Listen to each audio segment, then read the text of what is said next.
Hello everyone, welcome to social story. നമ്മുടെ western political thought സീരീസിന്റെ അടുത്ത ഒരു വീഡിയോ ആണിത്.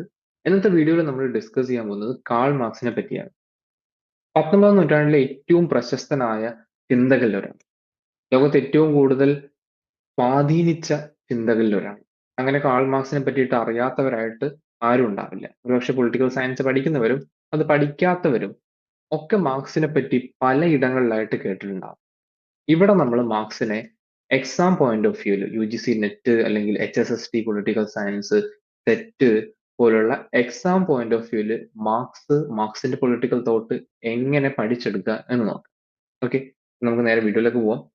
കാൾ മാർക്സ് കാൾ മാർക്സിനെ നമ്മളിവിടെ അപ്രോച്ച് ചെയ്യുന്നത്, ഞാൻ വീഡിയോയുടെ ഒരു മൊത്തം സ്ട്രക്ചർ നിങ്ങൾക്ക് പറഞ്ഞുതരാം. കാരണം മാർക്സിനെ പറ്റി പറഞ്ഞു തുടങ്ങിക്കഴിഞ്ഞാൽ നമുക്ക് ഒരുപാട് പറയാൻ പറ്റും. മാർക്സിന്റെ തിയറി എക്സ്പ്ലെയിൻ ചെയ്യുകയാണെങ്കിലും നമുക്ക് കുറേ കാര്യങ്ങൾ പറയാനും അതുമായിട്ട് റിലേറ്റ് ചെയ്തിട്ട് ഡിസ്കസ് ചെയ്യാനും ഒക്കെ ഉണ്ടാവും.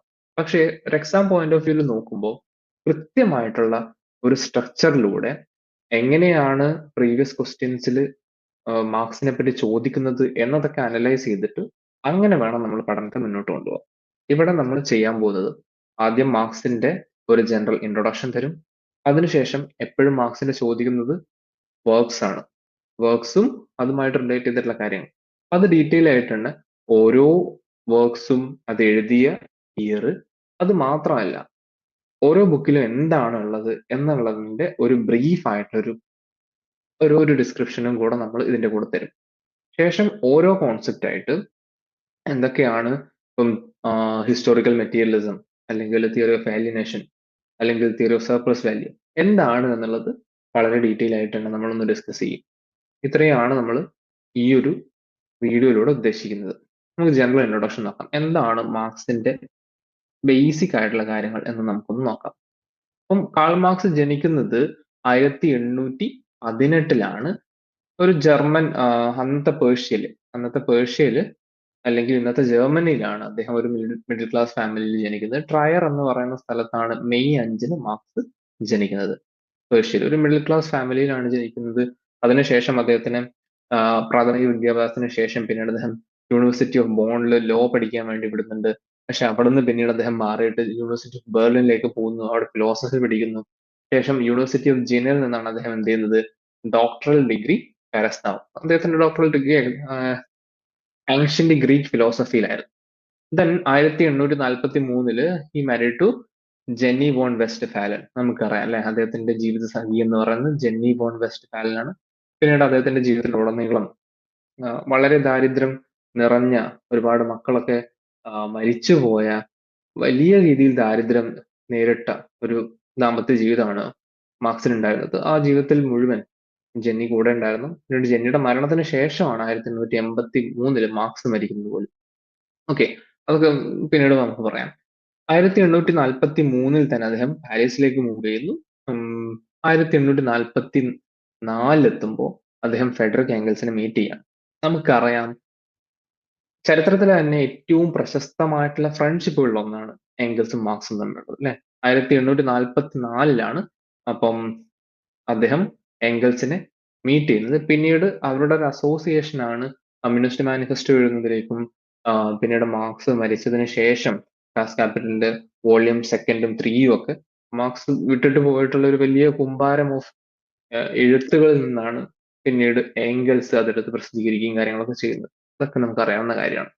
Then, after moving to Brussels in 1845, Marx and Engels were active in Communist League. അദ്ദേഹത്തിന്റെ 1844 എന്ത് ചെയ്യുന്നു, എംഗൽസിനെ കണ്ടുമുട്ടുന്നു. 1845 രണ്ടുപേരും കൂടെ ബ്രസൽസിലേക്ക് മൂവ് ചെയ്യുന്നു. അവിടെ വെച്ചാണ് കമ്മ്യൂണിസ്റ്റ് ലീഗിന്റെ ആക്റ്റീവ് ആയിട്ടുള്ള പാർട്ടിസിപ്പേഷൻ നടന്നത്. Then 1848 they wrote the famous communist manifesto അല്ലെ. ലോകത്തിലെ ഏറ്റവും കൂടുതൽ വിറ്റഴിക്കപ്പെട്ട പുസ്തകങ്ങളൊന്നാണ് കമ്മ്യൂണിസ്റ്റ് മാനിഫെസ്റ്റോ എന്ന് പറയുന്നത്. 1848 മാർക്സും ഏംഗൽസും കൂടെ കമ്മ്യൂണിസ്റ്റ് മാനിഫെസ്റ്റോ എഴുതുന്നത്. Which express Marx ideas and ends with calls for revolution. അപ്പൊ നമുക്കറിയാം മാർക്സിന്റെ ideas about the revolution and proletary റെവല്യൂഷന്റെ കാര്യങ്ങളും മറ്റൊക്കെ ഡിസ്കസ് ചെയ്യുന്നത് ഇതിനകത്താണ്. And it calls for a revolution അല്ലെ. സർവ്വരാജ്യ തൊഴിലാളികളെ സംഘടിപ്പിക്കുവിൻ എന്നൊക്കെ പറഞ്ഞിട്ടാണ് എൻഡ് ചെയ്യുന്നത്. Then Marx was expelled from Belgium and Germany and in 1849 move to London. അപ്പൊ ഇത്തരത്തിലുള്ള പ്രവർത്തനങ്ങളായതുകൊണ്ട് തന്നെ പലപ്പോഴും പല നാടുകളിൽ നിന്നും ഭരണകൂടത്തിന്റെ കണ്ണിൽ ഒരു കരടായിട്ട് തന്നെയാണ് മാർക്സും എംഗൽസും മാറിയത്. അതുകൊണ്ട് തന്നെ 1849 they had to move to London. പിന്നീട് അദ്ദേഹത്തിന്റെ റെസ്റ്റ് ഓഫ് ദ ലൈഫ് കഴിക്കുന്നത് ലണ്ടനിലാണ്. ലണ്ടനിൽ വെച്ച് തന്നെയാണ് 1883 മാർച്ച് 14 അദ്ദേഹം മരണമടയുന്നതും. In London he wrote the 18th Brumaire of Louis Bonaparte and Das Kapital. പിന്നീട് അദ്ദേഹത്തിന്റെ പ്രശസ്തമായിട്ടുള്ള പുസ്തകങ്ങളെല്ലാം അദ്ദേഹം എഴുതുന്നത് ലണ്ടനിൽ വെച്ചിട്ടാണ്. ഇത് ഓരോന്നും എന്താണ് അതിനകത്ത് പറയുന്നത് എന്താണെന്നൊക്കെ നമ്മൾ ഡിസ്കസ് ചെയ്യും. Then 1864 marks help in founding international working men's association, first communist international എന്ന് പറയുന്ന ഇന്റർനാഷണൽ വർക്കിംഗ് മെൻ അസോസിയേഷൻ 1864 അദ്ദേഹം ഫൗണ്ട് ചെയ്തു. എല്ലാ കാര്യങ്ങളൊന്നും നമുക്ക് ഇമ്പോർട്ടന്റ് അല്ല, എന്നാലും ഏകദേശം മാർക്സിന്റെ ലൈഫിനെ പറ്റിയിട്ട് ഒരു ഐഡിയ കിട്ടിയെന്ന് വിചാരിക്കുന്നു. എല്ലാ വർഷങ്ങളും നമ്മൾ ഓർത്ത് വെക്കേണ്ടതില്ല, എങ്കിൽ പോലും പ്രധാനപ്പെട്ട ചില വർഷങ്ങൾ ഓർത്ത് വെക്കേണ്ടതായിട്ടുണ്ട്. ഏതൊക്കെയാണെന്ന് ഞാൻ പറയാം. 1818 അദ്ദേഹം ജനിക്കുന്നത്. അതൊന്ന് ഓർത്ത് വെക്കുക. 1818 ഇമ്പോർട്ടന്റ് ആണ്. ദെൻ 1841 അദ്ദേഹം PhD നടന്നത്. 1843 ഈ മാരിഡ് ടു ജെനി. ഞാൻ 1843 തന്നെ ഹി മൂവ് ടു പാരീസ്. കുഴപ്പമില്ല. 1844 ഹി മെറ്റ് ഫെഡറിക് ഏംഗൽസ്. അപ്പൊ 1844 ഇമ്പോർട്ടന്റ് ആണ്. 1844 ഫെഡറിക് ഏംഗൽസിനെ മീറ്റ് ചെയ്തത് എപ്പോഴാണ് എന്നുള്ള രീതിയിൽ ക്വസ്റ്റ്യൻ വരുമെന്നല്ല ഞാൻ പറയുന്നത്. പക്ഷെ 1844 എന്ന വർഷം ഓർത്ത് വയ്ക്കുമ്പോൾ അദ്ദേഹത്തിന്റെ ചില കൃതികൾ, അദ്ദേഹത്തിന്റെ വർക്ക്സ് അതുമായിട്ട് റിലേറ്റ് ചെയ്തിട്ട് നമുക്ക് പഠിക്കാൻ പറ്റും. ഓക്കെ, ഇപ്പം നമ്മൾ എങ്ങനെയെങ്കിലും ഒരു കോഡൊക്കെ വെച്ചിട്ട് പഠിക്കുന്നത് നല്ലതായിരിക്കും. 1844 44 1800 ആണെന്ന് നമുക്ക് എന്തായാലും അറിയാം. പിന്നീട് 44 എന്നോ ഫ്രണ്ട്സ് ഫോർ എവർ അങ്ങനെ എന്തെങ്കിലും കോഡൊക്കെ വെച്ചിട്ട് നിങ്ങൾ ആ വർഷം ഒന്ന് ഓർത്ത് വെക്കുക. 1844 എന്ന് പറയുന്നത്. കാരണം അതുമായിട്ട് ബന്ധപ്പെട്ടിട്ടുള്ള കുറച്ച് വർക്ക്സ് നമുക്ക് കണക്ട് ചെയ്ത് പഠിക്കാൻ പറ്റും അങ്ങനെ ചില വർഷങ്ങൾ ഓർത്ത് വെക്കുകയാണെങ്കിൽ. Then 1848 is very important. കാരണം കമ്മ്യൂണിസ്റ്റ് മാനിഫെസ്റ്റോ എഴുതിയ വർഷം ചിലപ്പോൾ മാച്ച് ദ ഫോളോയിങ്ങിലോ അങ്ങനെയുള്ള ക്വസ്റ്റ്യൻസിലോ ഒക്കെ ആയിട്ട് വർഷം ചിലപ്പോൾ ചോദിച്ചേക്കാം. ദെൻ 1864 അതും ഇമ്പോർട്ടന്റ് ആണ്. അതുമായിട്ട് റിലേറ്റ് ചെയ്തിട്ടും നമുക്ക് കുറച്ച് വർഷങ്ങൾ പഠിക്കാം. 1867 ടാസ് ക്യാപിറ്റൽ എഴുതുന്നത്. അതൊക്കെ റിലേറ്റ് ചെയ്തിട്ട് നമുക്ക് പഠിക്കാം. And he died on 1883. അതും കൂടെ ഓർത്ത് വെക്കുക. ഇത്രയും വർഷങ്ങൾ ഓർത്ത് വെച്ചാൽ അതുമായിട്ട് കണക്ട് ചെയ്തിട്ട് നമുക്ക് പിന്നീട് വരുന്ന പുസ്തകങ്ങളും അതുമായിട്ട് ബന്ധപ്പെട്ടുള്ള കാര്യങ്ങളും ഓർത്ത് വെക്കാൻ എളുപ്പമായിരിക്കും. ഇത്രയുമാണ് മാർക്സിന്റെ ഒരു ജനറൽ ഇൻട്രൊഡക്ഷൻ. ഇനി നമുക്ക് പ്രധാനപ്പെട്ട വർക്ക്സിലേക്ക് പോവാം. ഞാൻ കോൺസെപ്റ്റിൽ പോവാതെ വർക്ക് പോകാൻ കാരണം എന്ന് പറയുന്നത് നമുക്ക് ആദ്യം ചില കാര്യങ്ങൾ മനഃപ്പാഠമാക്കിയിട്ട് അല്ലെങ്കിൽ നമ്മൾ കാണാതെ പഠിക്കേണ്ടതായിട്ട്. അതിലൊന്നാണ് എന്ത്, മേജർ വർക്ക്സും അതുമായിട്ട് ബന്ധപ്പെട്ടുള്ള ഇയറും. ഇത് പഠിച്ചു കഴിഞ്ഞാൽ ഇതിനകത്ത് ഓരോന്നിലും ഓരോ ബുക്കിലും എന്താണ് പറയുന്നത് എന്നുള്ളതിന്റെ ഒരു ബ്രീഫും കൂടെ ഞാൻ നിങ്ങൾക്ക് തരും. ഏകദേശം ആ ഭാഗത്തു നിന്ന് വരുന്ന എല്ലാ ക്വസ്റ്റ്യൻസും നമുക്ക് അങ്ങനെ ആൻസർ ചെയ്യാൻ പറ്റും എന്നുള്ളതാണ്. ഓക്കെ, അപ്പൊ ഏതൊക്കെയാണ് മേജർ വർക്ക്സ് വരുന്നത്? On Jewish question 1843. The economic and philosophical manuscripts 1844. 1844 ഏംഗൽസിനെ മീറ്റ് ചെയ്യുന്നത്. അതേ വർഷം തന്നെയാണ് the economic and philosophical manuscripts Marx എഴുതുന്നത്. Then a contribution to the critique of Hegel's philosophy of right, an introduction. അപ്പൊ ഈ ഒരു പുസ്തകത്തിന്റെ ഇമ്പോർട്ടൻസ് എന്താണെന്ന് വെച്ചാൽ മാർക്സിനെ പറ്റി നമ്മൾ പലപ്പോഴും പറയുമ്പോൾ പലപ്പോഴും മിസ്ഇന്റർപ്രറ്റ് ചെയ്തിട്ടുള്ളൊരു സെന്റൻസ് ആണ്, ഒരു കോട്ടാണ്. Religion is the opium of the people. മതം മനുഷ്യനെ മയക്കുന്ന കറുപ്പാണ്. പലപ്പോഴും പല രാഷ്ട്രീയക്കാരൊക്കെ അവരുടെ പ്രസംഗത്തിലൊക്കെ പറയുന്നതാണ് മാർക്സിനെ പോയിട്ട് മതം മനുഷ്യനെ മയക്കുന്ന കറുപ്പാണെന്നൊക്കെ.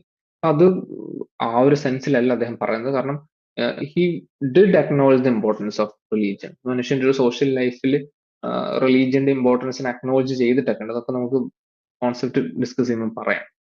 അപ്പൊ 1844 അദ്ദേഹം ഈ പറഞ്ഞ critique of philosophy of right എഴുതുന്നത്. ഞാൻ പറഞ്ഞു അദ്ദേഹം യൂണിവേഴ്സിറ്റി ഓഫ് ബെർലിൻ ആയിരുന്ന സമയത്ത്, ബെർലിനിൽ പഠിക്കുന്ന സമയത്ത് അവിടെ വെച്ചാണ് അദ്ദേഹത്തിന്റെ ഫസ്റ്റ് എൻകൗണ്ടർ വിത്ത് യങ് ഹെഗേലിയൻസ് എന്ന് പറയുന്നത്. യങ് ഹെഗേലിയൻസ് എന്ന് പറഞ്ഞൊരു ഗ്രൂപ്പുമായിട്ട് അദ്ദേഹം ഇന്ററാക്ട് ചെയ്യുന്നുണ്ട്. അത് അദ്ദേഹത്തിന്റെ കോൺസെപ്റ്റ്സിനെ രൂപീകരിക്കുന്നതിൽ വലിയ പങ്ക് വഹിക്കുന്നുണ്ട്. കാരണം ഹെഗൽ അദ്ദേഹത്തിനെ വലിയ രീതിയിൽ ഇൻഫ്ലുവൻസ് ചെയ്തിട്ടുണ്ട്. നമ്മൾ പലപ്പോഴും അദ്ദേഹത്തിന്റെ ഡയലക്ട്സ് അല്ലെങ്കിൽ ഇപ്പം ഹിസ്റ്റോറിക്കൽ മെറ്റീരിയൽസ് ഒക്കെ പറയുമ്പോൾ നമുക്ക് മനസ്സിലാവും ഹെഗലിന്റെ എത്രത്തോളം ഇൻഫ്ലുവൻസ് മാർക്സിൽ ഉണ്ടായിട്ടുണ്ട് എന്നുള്ളത്. Okay, then 1845 the holy family 1845-46 കാലഘട്ടത്തിൽ German ideology. 1847 the poverty of philosophy and 1848 the famous communist manifesto. അപ്പം ഇതിങ്ങനെ പഠിച്ചു നോക്കുക.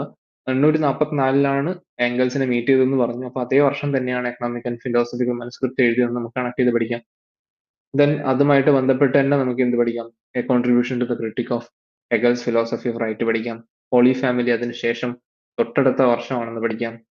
1848 ഞാൻ നിങ്ങളോട് പറഞ്ഞതാണ്, കമ്മ്യൂണിസ്റ്റ് മാനിഫെസ്റ്റോ എഴുതിയതുകൊണ്ട് തന്നെ ഇമ്പോർട്ടന്റ് ആണ്. അത് വർഷം പ്രത്യേകം പഠിച്ചു നോക്കുക. Then the class struggle in France 1850. Then the 18th Brumaire of Louis Bonaparte 1852. A contribution to the critique of political economy 1859. Class capital volume 1 1867. Theory of surplus value പോലുള്ള കാര്യങ്ങളൊക്കെ explain ചെയ്യുന്നത് 1867 പബ്ലിഷ് ചെയ്തിട്ടുള്ള ക്ലാസ് ക്യാപിറ്റലിലാണ്. Then the civil war in France 1871. Critique of Gotha programme 1875. പിന്നീട് 1885-94 കാലഘട്ടത്തിൽ അദ്ദേഹത്തിന്റെ മരണശേഷമാണ് ക്യാപിറ്റലിന്റെ വോള്യൂം 2ഉം വോള്യൂം 3യും ഏംഗൽസ് പബ്ലിഷ് ചെയ്യുന്നത് അല്ലെ. അദ്ദേഹം വിട്ടുപോയിട്ടുള്ള ഒരു വലിയ കൂമ്പാരം ഓഫ് പേപ്പേഴ്സിൽ അതെടുത്തിട്ടാണ് എന്ത് ചെയ്യുന്നത്, ഡാസ് ക്യാപിറ്റൽ വോള്യൂം 2ഉം 3യും ഒക്കെ പിന്നീട് അദ്ദേഹത്തിന്റെ മരണശേഷം പബ്ലിഷ് ചെയ്യുന്നു. പേടിക്കണ്ട, ഇതിനകത്ത് എന്താണ് പറഞ്ഞിട്ടുള്ളത് എന്നും കൂടെ നമ്മൾ പറയുന്നതാണ്. ഓരോ പുസ്തകത്തിന്റെയും ഉള്ളടക്കം എന്താണ് എന്നുള്ളതിന്റെ ഒരു ബ്രീഫും കൂടെ നമ്മൾ വരുന്ന മുറയ്ക്ക് പറയും. ഓക്കെ, നമുക്ക് കോൺസെപ്റ്റിലേക്ക് കടക്കാം. മാർക്സിന്റെ പ്രധാനപ്പെട്ട കോൺസെപ്റ്റ്സ് എന്തൊക്കെയാണ് എന്നത് ഡീറ്റെയിൽ ആയിട്ട് തന്നെ മനസ്സിലാക്കണം. എന്താണ് കോൺസെപ്റ്റ് എന്ന് കിട്ടിയാൽ മാത്രമേ അതുമായിട്ട് ബന്ധപ്പെട്ടിട്ടുള്ള ക്വസ്റ്റ്യൻസ് നമുക്ക് ആൻസർ ചെയ്യാൻ പറ്റുള്ളൂ. Historical materialism. എന്താണ് ഹിസ്റ്റോറിക്കൽ മെറ്റീരിയലിസം? ഹിസ്റ്റോറിക്കൽ മെറ്റീരിയലിസം മനസ്സിലാക്കാൻ നമുക്ക് 3 കാര്യങ്ങൾ ആദ്യം അറിഞ്ഞിരിക്കണം. ഒന്നാമത്തത് എന്താണ് ബേസ് സൂപ്പർ സ്ട്രക്ചർ എന്ന് മനസ്സിലാക്കണം. എന്താണ് മെയിൻ മോഡ്സ് ഓഫ് പ്രൊഡക്ഷൻ എന്ന് മനസ്സിലാക്കണം. മൂന്നാമത്തത് എന്താണ് ക്ലാസ് സ്ട്രഗിൾ എന്ന് മനസ്സിലാക്കണം. എന്താണ് base super structure? Base super structure എന്ന് പറയുമ്പോൾ സിംപ്ലി പറയുകയാണെങ്കിൽ ഇപ്പം ബേസ് എല്ലാ കാര്യങ്ങൾക്കും ഇപ്പോൾ ഒരു ബേസ് ഉണ്ടാവും. സൂപ്പർ സ്ട്രക്ചർ എന്ന് പറയുമ്പോൾ ആ ബേസിന്റെ മേലെ ബിൽഡ് ചെയ്തിട്ടുള്ള സംഗതിയാണ് സൂപ്പർ സ്ട്രക്ചർ എന്ന് വിളിക്കുന്നത്. മാർക്സ് ഇവിടെ ഒരു ഹിസ്റ്ററിയെ എക്സ്പ്ലെയിൻ ചെയ്യാൻ വേണ്ടിയിട്ട്, അല്ലെങ്കിൽ ഹിസ്റ്ററിയുടെ മനുഷ്യന്റെ ഇതുവരെയുള്ള ഹിസ്റ്റോറിക്കൽ ചരിത്രത്തെ എക്സ്പ്ലെയിൻ ചെയ്യാൻ വേണ്ടിയിട്ട് മാർക്സ് ഇവിടെ ഈ ഒരു ടൂൾ ഉപയോഗിക്കുന്നുണ്ട്. ഇപ്പം ഒരു സൊസൈറ്റിയിൽ ഒരു ബേസ് ഉണ്ടാവും, ഒരു സൂപ്പർ സ്ട്രക്ചർ ഉണ്ടാവും. ബേസ് ആയിട്ട് ഇവിടെ മാർക്സ് കണക്കാക്കുന്നത് എക്കണോമിക്കൽ സിസ്റ്റത്തെയാണ്. എക്കണോമിക്കൽ സിസ്റ്റം ആണ് എന്ത് ബേസ് എന്ന് പറയുന്നത്. അതായത് ഈ പറഞ്ഞ മീൻസ് ഓഫ് പ്രൊഡക്ഷൻ, അല്ലെങ്കിൽ പ്രൊഡക്ഷൻ എങ്ങനെയാണ്, ഏത് തരത്തിലുള്ള പ്രൊഡക്ഷൻ ആണ് ഉണ്ടാവുന്നത്, അങ്ങനെ ടോട്ടൽ എക്കണോമിക്കൽ സിസ്റ്റത്തെയാണ് മാർക്സ് ബേസ് എന്നുകൊണ്ട് ഉദ്ദേശിക്കുന്നത്. ഇനി സൂപ്പർ സ്ട്രക്ചർ എന്ന് പറയുമ്പോൾ കൾച്ചർ, പൊളിറ്റിക്സ്, മറ്റ് റിലീജിയസ് ഇൻസ്റ്റിറ്റ്യൂഷൻസ്, ഈ സംഗതിയാണ് സൂപ്പർ സ്ട്രക്ചർ എന്ന് വിളിക്കുന്നത്. മാർക്സ് ഇവിടെ പറയുന്ന ഒരു കാര്യം എന്ന് പറയുന്നത്, ആരാണോ ബേസിനെ കൺട്രോൾ ചെയ്യുന്നത്, അതായത് എക്കണോമിക്കൽ സിസ്റ്റത്തെ ആരാണോ കൺട്രോൾ ചെയ്യുന്നത് അവരായിരിക്കും സൂപ്പർ സ്ട്രക്ചറിനെ, ഇപ്പൊ സ്റ്റേറ്റ് ആയാലും ഗവൺമെന്റ് ആയാലും മറ്റ് സോഷ്യൽ ഇൻസ്റ്റിറ്റ്യൂഷൻസ് ആയാലും അതിനെയെല്ലാം കൺട്രോൾ ചെയ്യുന്നത് ഈ ബേസിനെ, എക്കണോമിക്കൽ സിസ്റ്റത്തെ കൺട്രോൾ ചെയ്യുന്നവരായിരിക്കും. ഇത് ഒരു സംഗതിയാണ്. ഇതിപ്പോ നിങ്ങൾ മനസ്സിൽ വെക്കുക, കാരണം ഇത് ഉപയോഗിച്ചുകൊണ്ടാണ് മാർക്സ് ഹിസ്റ്റോറിക്കൽ മെറ്റീരിയലിസം എന്താണ് എന്നുള്ളത് എക്സ്പ്ലെയിൻ ചെയ്തത്. ഇത്രയേ ഉള്ളൂ പറഞ്ഞത്. ബേസിന്റെ മുകളിൽ സൂപ്പർ സ്ട്രക്ചർ. ഇപ്പൊ മാർക്സ് പറയുന്നത് ബേസ് എന്ന് പറയുന്നത് എക്കണോമിക്കൽ സിസ്റ്റം ആണ്. ആ ബേസ് ആരാണോ കൺട്രോൾ ചെയ്യുന്നത് അവരായിരിക്കും സ്റ്റേറ്റ്, ഗവൺമെന്റ് പോലുള്ള മറ്റ് കൾച്ചറൽ സാധനങ്ങൾ അടക്കമുള്ള സൂപ്പർ സ്ട്രക്ചറിനെ കൺട്രോൾ ചെയ്യുന്നത്. സിംപിളി അത്രയും മനസ്സിലാക്കിയല്ലോ. Then modes of production. എന്താണ് modes of production? Modes of production എന്ന് പറഞ്ഞു കഴിഞ്ഞാൽ ഒരു സൊസൈറ്റിയിലെ എന്താണ് പ്രൊഡ്യൂസ് ചെയ്യുന്നത്, എങ്ങനെയാണ് പ്രൊഡ്യൂസ് ചെയ്യുന്നത്, ആ മീൻസ് ഓഫ് പ്രൊഡക്ഷൻ ആരാണ് കൺട്രോൾ ചെയ്യുന്നത്, ഇതിനെയാണ് നമ്മൾ മോഡ്സ് ഓഫ് പ്രൊഡക്ഷൻ എന്ന് വിളിക്കുന്നത്. എന്താണ് പ്രൊഡ്യൂസ് ചെയ്യുന്നത്, എങ്ങനെയാണ് പ്രൊഡ്യൂസ് ചെയ്യുന്നത്, ഈ മീൻസ് ഓഫ് പ്രൊഡക്ഷനെ ആരാണ്, ഇപ്പം ക്യാപിറ്റല് അല്ലെങ്കിൽ ലാൻഡ്, ഇത്തരത്തിലുള്ള മീൻസ് ഓഫ് പ്രൊഡക്ഷനെ ആരാണ് കൺട്രോൾ ചെയ്യുന്നത്, ഇതിനെ മൊത്തം സിസ്റ്റത്തിനെയാണ് വിളിക്കുന്നത് മോഡ്സ് ഓഫ് പ്രൊഡക്ഷൻ എന്ന് വിളിക്കുന്നത്. ദെൻ ക്ലാസ് സ്ട്രഗിളിലേക്ക് വരാം. ക്ലാസ് സ്ട്രഗിൾ എന്ന് പറഞ്ഞു കഴിഞ്ഞാൽ മാർക്സ് പറയുന്നത് എല്ലാ കാലഘട്ടത്തിലും, ചരിത്രത്തിന്റെ എല്ലാ കാലഘട്ടത്തിലും രണ്ട് ക്ലാസ്സുകൾ ഉണ്ടാവും. അതായത് മീൻസ് ഓഫ് പ്രൊഡക്ഷൻ ഓൺ ചെയ്യുന്ന ക്ലാസ്സും അത് ഓൺ ചെയ്യാത്ത ക്ലാസ്സും, അത് കൺട്രോൾ ചെയ്യുന്ന ക്ലാസ്സും അത് കൺട്രോൾ ചെയ്യാത്ത, ഇത് എല്ലാ സ്റ്റേജസിലും ചരിത്രത്തിന്റെ എല്ലാ കാലഘട്ടത്തിലും ഉണ്ടാവുന്നതാണ് ഹാവ്സ് ആൻഡ് ഹാവ് നോട്ട്സ് എന്ന് പറയും. അതായത് ഇതിനെ കൺട്രോൾ ചെയ്യുന്ന ആൾക്കാരും കൺട്രോൾ ചെയ്യാത്ത അല്ലെങ്കിൽ ഇതില്ലാത്ത ആൾക്കാർ. അപ്പൊ ഇവര് തമ്മിലുള്ള വർഗ സമരങ്ങളുടെ ചരിത്രമാണ് ഇതുവരെയുള്ള മാനവകുലത്തിന്റെ ചരിത്രം എന്നാണ് മാർക്സ് പറഞ്ഞു വെക്കുന്നത്. മൂന്ന് കാര്യങ്ങൾ നമ്മൾ പറഞ്ഞു. ബേസ് എന്താണെന്ന് പറഞ്ഞു, സൂപ്പർ സ്ട്രക്ചർ എന്താണെന്ന് പറഞ്ഞു, മോഡ്സ് ഓഫ് പ്രൊഡക്ഷൻ എന്താണെന്ന് പറഞ്ഞു, ക്ലാസ് സ്ട്രഗിൾ എന്താണെന്ന് പറഞ്ഞു. ഇനി നമുക്ക് നോക്കാം, ഇത് ഏകദേശം ഐഡിയ കിട്ടിയെന്ന് വിചാരിക്കുന്നു. ഇനി ഇത് വെച്ചിട്ട് നമുക്ക് എന്ത് ചെയ്യാം, ഹിസ്റ്റോറിക്കൽ മെറ്റീരിയലിസം എന്താണെന്ന് എക്സ്പ്ലെയിൻ ചെയ്യാം. സോ ഹിസ്റ്റോറിക്കൽ മെറ്റീരിയലിസം എന്ന് പറയുന്നത് it postulates that all institutions of human society, such as government and religion, are outgrowth of its economic activity. നമ്മൾ ഈ പറഞ്ഞ ബേസ് സൂപ്പർ സ്ട്രക്ചറിന്റെ എക്സ്പ്ലനേഷൻ ആണ് അല്ലെ. അതായത് എല്ലാ ഇൻസ്റ്റിറ്റ്യൂഷൻസും സച്ച് ആസ് ഗവൺമെന്റ്, റിലീജിയൻ, ഇതൊക്കെ എക്കണോമിക്കൽ ആക്ടിവിറ്റിയുടെ ഔട്ട്ഗ്രോത്ത് ആണ്, അല്ലെങ്കിൽ ഇതിന്റെ മേലെ ഉണ്ടാക്കിയെടുത്തിട്ടുള്ള സൂപ്പർ സ്ട്രക്ചർ ആണ്. Okay. Then, historical materialism applies the logic of dialectical materialism to human civilization. ഇപ്പൊ ഡയലക്ടിക്കൽ മെറ്റീരിയലിസം എന്ന് പറയുന്നത് നമ്മൾ നേരത്തെ പറഞ്ഞ പോലെ മാർക്സിനെ വളരെയധികം സ്വാധീനിച്ച ഒരു തിങ്കറാണ് ആര്, ഹെഗൽ എന്ന് പറയുന്നത്. അപ്പം ഹെഗലിന്റെ ഡയലക്ടിക്കൽ മെറ്റീരിയലിസം അല്ല, ഹെഗലിന്റെ ഡയലക്ടിക്സ് അല്ലെങ്കിൽ ഡയലക്ടിക്കൽ ഐഡിയലിസം എന്ന് നമുക്ക് പറയാം. അതിനെ മാർക്സ് ഹ്യൂമൻ സിവിലൈസേഷനിലേക്ക് അപ്ലൈ ചെയ്യുകയാണ് ഈ ഒരു ഹിസ്റ്റോറിക്കൽ മെറ്റീരിയലിസത്തിലൂടെ ചെയ്യുന്നത്. എന്താണെന്ന് നമുക്ക് പറയാം. As modes of production evolve, they face new contradictions that lead to the replacement by other, more advanced economic systems, which in return develop new society. ഒരു ഡയലക്ടിക്കൽ പാത്വേയിലാണ് ഹ്യൂമൻ ഹിസ്റ്ററി സഞ്ചരിക്കുന്നത് എന്നാണ് പറയുന്നത്. അതിനെ ഓരോ സ്റ്റേജ് ആയിട്ട് അദ്ദേഹം എക്സ്പ്ലെയിൻ ചെയ്യുന്നുണ്ട്. ആദ്യത്തെ സ്റ്റേജ് എന്ന് പറയുന്നത് പ്രിമിറ്റീവ് കമ്മ്യൂണിസം ആണ്. അപ്പം ഇവിടുത്തെ ഒരു മീൻസ് ഓഫ് പ്രൊഡക്ഷൻ അദ്ദേഹം വിളിക്കുന്നത് ഏഷ്യാറ്റിക് മീൻസ് ഓഫ് പ്രൊഡക്ഷൻ എന്നൊക്കെയാണ്. അതായത് നമുക്കിപ്പോൾ ഏഷ്യാറ്റിക് മീൻസ് ഓഫ് പ്രൊഡക്ഷൻ ഒക്കെ മാറ്റി വെക്കാം. പ്രിമിറ്റീവ് കമ്മ്യൂണിസത്തിൽ എല്ലാവരും ഇപ്പോൾ ഒരു കമ്മ്യൂണിറ്റി എന്ന രീതിയിൽ പ്രൈവറ്റ് പ്രോപ്പർട്ടി എന്ന് പറയുന്ന ഒരു സംഗതിയില്ല ആദ്യത്തെ കാലഘട്ടം. ഇപ്പം സ്റ്റേറ്റ് ഒക്കെ ഉണ്ടാവുന്നതിന് മുന്നേ ഒരു കാലഘട്ടം നമുക്ക് വേണമെങ്കിൽ പറയാം. ആ ഒരു കാലഘട്ടത്തില് പ്രിമിറ്റീവ് കമ്മ്യൂണിസത്തില് കാട്ടിൽ മനുഷ്യർ ജീവിച്ചുകൊണ്ടിരുന്ന ഒരു സമയത്ത് അവിടെ ലാൻഡ് അല്ലെങ്കിൽ മറ്റു റിസോഴ്സസ് എന്ന് പറയുന്നത് ഏതെങ്കിലും ഒരാളുടെ പ്രോപ്പർട്ടി ഇല്ല, പ്രൈവറ്റ് പ്രോപ്പർട്ടി ഇല്ല, എല്ലാവരും കൂടെ ഓൺ ചെയ്യുന്നത് കമ്മ്യൂണിറ്റി ഓണിങ് അല്ലെ. ഇനി അതിനകത്ത് നിന്ന് കിട്ടുന്ന റിസോഴ്സസ് അല്ലെങ്കിൽ അതിനകത്ത് നിന്ന് ലേബർ കൊണ്ട് കിട്ടുന്ന റിസോഴ്സസ് എന്ന് പറയുന്നത് കമ്മ്യൂണിറ്റിയുടെ ഡെവലപ്മെന്റിന് വേണ്ടിയിട്ടും അതിന്റെ സെക്യൂരിറ്റിക്ക് വേണ്ടിയിട്ടുമാണ് ഉപയോഗിക്കുന്നത്. ആരാണ് ഓൺ ചെയ്യുന്നത് വെച്ചാൽ ആരും ഓൺ ചെയ്യുന്നില്ല, എല്ലാവരും കൂടെ ഓൺ ചെയ്യാണ്. അതിന്റെ കിട്ടുന്ന റിസോഴ്സസ് എന്ന് പറയുന്നത് അതിന്റെ ഡെവലപ്മെന്റിന് വേണ്ടിയിട്ട് തന്നെ ഉപയോഗിക്കുകയും ചെയ്യുന്നു, ഓരോരുത്തർക്കും വേണ്ട രീതിയിൽ കിട്ടുകയും ചെയ്യുന്നു. ഇതിനാണ് പ്രിമിറ്റീവ് കമ്മ്യൂണിസം എന്ന് വിളിക്കുന്നത്. അതിനുശേഷമുള്ള അടുത്ത സ്റ്റേജിനെ മാർക്സ് വിളിക്കുന്നത് സ്ലേവറി എന്നാണ്. ഇവിടെ ഈ ഒരു സ്റ്റേജ് കഴിഞ്ഞിട്ട് പ്രൈവറ്റ് പ്രോപ്പർട്ടി ഇൻവെന്റ് ചെയ്യുന്ന, പ്രൈവറ്റ് പ്രോപ്പർട്ടി എന്ന് പറയുന്ന ഒരു സംഗതി വരുന്നതോടുകൂടെ എന്തുണ്ടാവുന്നു, ഹാവ്സ് ആൻഡ് ഹാവ് നോട്ട്സ് എന്ന് പറയുന്ന രണ്ട് കാറ്റഗറി ഉണ്ടാവുന്നു. അതായത് ഇത് ഓൺ ചെയ്യുന്ന ആൾക്കാരും ഓൺ ചെയ്യാത്ത ആൾക്കാരും. ഇപ്പൊ സ്ലേവറി എന്ന് പറയുന്ന നെക്സ്റ്റ് സ്റ്റേജിലേക്ക് വരുമ്പോൾ ഇവിടെ രണ്ട് ക്ലാസ്സസ് ആണ് ഉള്ളത് എന്നാണ് മാർക്സ് പറയുന്നത്. ഒന്ന് സ്ലേവ്സും മറ്റൊന്ന് ഈ സ്ലേവ്സിന്റെ ഉടമകൾ അല്ലെങ്കിൽ സ്ലേവ് മാസ്റ്റേഴ്സ് എന്ന് പറയുന്നത്, അടിമകളും ഉടമകളും എന്ന് പറഞ്ഞിട്ടുള്ള രണ്ട് കാറ്റഗറി ഉണ്ടാവും. അതിനുശേഷം ആ സ്റ്റേജ് അതിന്റെ ഒരു ഡയലക്ടിക്കൽ മൊമെന്റിലൂടെ അതിലുണ്ടാവുന്ന കോൺഫ്ലിക്റ്റിലൂടെ ആ സ്റ്റേജ് അടുത്ത സ്റ്റേജിലേക്ക് പോവാണ് ഹിസ്റ്ററി. അടുത്ത സ്റ്റേജിനെ മാർക്സ് വിളിക്കുന്നത് ഫ്യൂഡലിസം എന്നാണ്. ഈ ഫ്യൂഡലിസത്തിൽ ഇവിടെ means of production mainly based on ownership of the land ആണ്. അവിടെ ലാൻഡിന്റെ ഓണർഷിപ്പ് ആണ്, ലാൻഡ് കയ്യിലുള്ളവർ അല്ലെങ്കിൽ ലാൻഡ് കൺട്രോൾ ചെയ്യുന്നവർ, അതില്ലാത്ത എസൻസ് എന്ന് പറയുന്നത്. അപ്പം ഈ ഒരു സിസ്റ്റം ആണ് ഫ്യൂഡലിസത്തിലുള്ളത്. അവിടെയും കോൺഫ്ലിക്ട്സും കോൺട്രഡിക്ഷൻസും ഉണ്ടാവും. അതിനുശേഷം അത് അടുത്ത സ്റ്റേജ്, ഹിസ്റ്ററി അടുത്ത സ്റ്റേജിലേക്ക് ഒരു ഡയലക്ടിക്കൽ പാത്വേയിലൂടെ മൂവ് ചെയ്യുന്നു, അടുത്ത സ്റ്റേജിലേക്ക് എത്തുന്നു. അതിനെ വിളിക്കുന്നു ക്യാപിറ്റലിസം എന്ന് പറയുന്നത്.